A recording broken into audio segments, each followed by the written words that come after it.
I'm Sally Hindman, and I'm a longtime Quaker from, I live in Berkeley, and we are Tiny Village Spirit, and we're building this tiny house village that is going to double emergency housing, serving unhoused Richmond young people. And so right now we have 7 tiny houses. The first year we'll have 7 tiny houses, and the second year we'll add 6 more. And that's because we have a really great relationship with the neighbors, and the neighbors, in their building trust with us, said they want to wait 1 more year after the first houses open to open the next 6.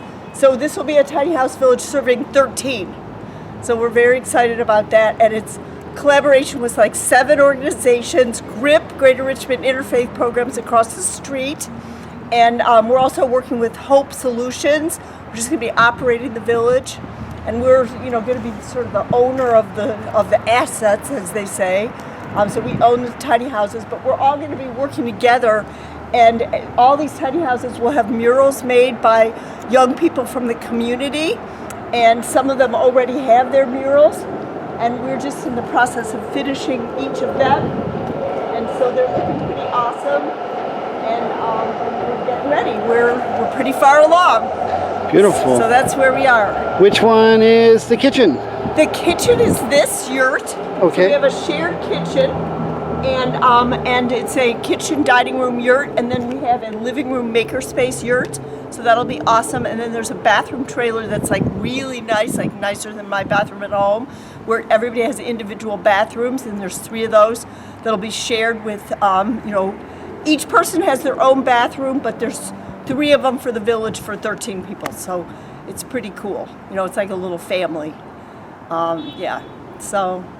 So we think that we're going to save some youth lives. It's going to be very empowerment focused. Youth are going to have a lot of decision-making power at the village and be able to really be a part of, setting their own policies for how things operate. They're going to be involved with the farm and garden, which is adjacent to this, and have like an urban farming whole operation that they're involved with. So that'll be really cool. And then they'll be involved in all kinds of different agencies and different job training, but that's one of the opportunities they'll be involved with. So yeah, there's been 3,000 people that have been involved so far in helping build this village, from 60 different local congregations, nonprofits, businesses, and schools. Very cool. It's powerful. Yeah. So the Quakers have this motto, "We'll see what love can do." And this is love in action. This is like, we're coming out here, we're just going to roll up our sleeves. We don't know what Donald Trump's going to do, but we know what we're going to do, which is we're creating housing. So, amen to that. This is the farm and garden adjacent to the village, and we have an orchard with 94 trees that were donated by a nursery. And so these are our planters that already have plants in them.